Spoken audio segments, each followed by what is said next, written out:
ये है talks news network और आप देख रहे हैं पॉलिटॉक्स, राजनीति का कच्चा चिट्ठा। 15 दिनों में तो मैंने तो मेरा आप लोगों से बात करने का तरीका या जो ऑप्शन निकाल लिया वो यह है, आपके बीच में रहूंगा, खूब बातें करूंगा।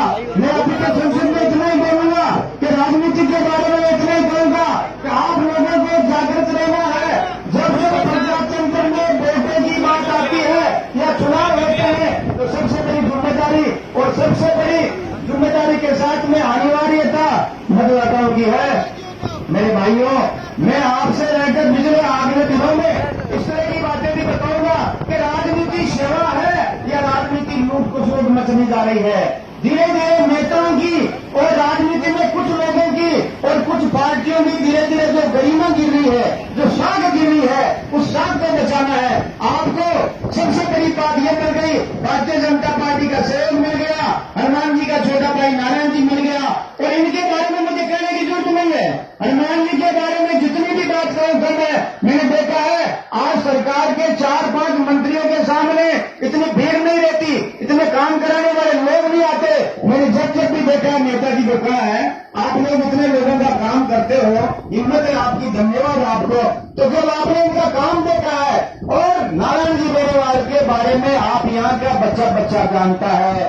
मैं संक्षिप्त में इतना ही कहूंगा भाइयों, मेरी एक बात का ध्यान रखना, राजनीति हो चाहे नौकरी हो चाहे प्राइवेट व्यापार हो चाहे कुछ भी हो, अगर अपने व्यापार में राजनीति में हम ईमानदारी से आगे नहीं बढ़ेंगे तो हमें तो पाप मिलेगा ही। झूठ कपट बेईमानी से राजनीति करने वाला आदमी न तो सुखी रहता खुद और न उस क्षेत्र की जनता को सुखी रहने देता है। इसलिए आपके सामने बहुत बड़ा मुद्दा है। भारतीय जनता पार्टी का सोच है, आरएलपी के कार्यकर्ता आरएलपी का सोच है और आपको होनहार, निष्ठावान और कठिन मेहनत करने वाले जो उम्मीदवार मिला है उसके बारे में आपको सोचना भी नहीं है। ये इतने सरल है, जब चाहे तब मिल जाते हैं। आज नेताओं में धीरे धीरे कमी आती जा रही है, वो यही है कि नेता जीत कर ज्यादातर घर बैठ जाते हैं, उन लोगों में नहीं है। तो मैं यही कहूंगा।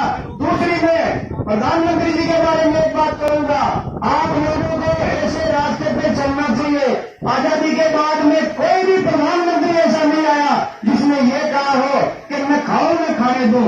ये बात चाहे छोटी लगती है, प्रधानमंत्री के लेवल की नहीं होगी, लेकिन ये बात गरीबों के लिए है, ये बात किसान के लिए है। आज किसान गरीब क्यों होता है? किसान मजबूरी से बिजली के तार जोड़कर अपने बीमार बच्चों को, दुखी बच्चों को, गरीब बच्चों का पेट पालता है। तो ये सरकार ऐसे बेईमान झूठे कर्मचारी और अधिकारियों को लगाकर उनके सीट बनने के हिसाब से किसानों को परेशान किया जा रहा है। ये भी हमें किसानों की बात को ध्यान रखते हुए इस वक्त आने वाले समय में और वोटों के दिन में हमें किसान का हिसाब और कांग्रेस का हिसाब देखना है। तो आप लोगों को मैं संपूर्ण यही कह रहा हूं, माननीय सभी हमारे जिम्मेदार भाई मंच पर बैठे हैं, मेरा यही सोच है, वक्ता वही वक्ता होता है तो समय की नजाकत देखे।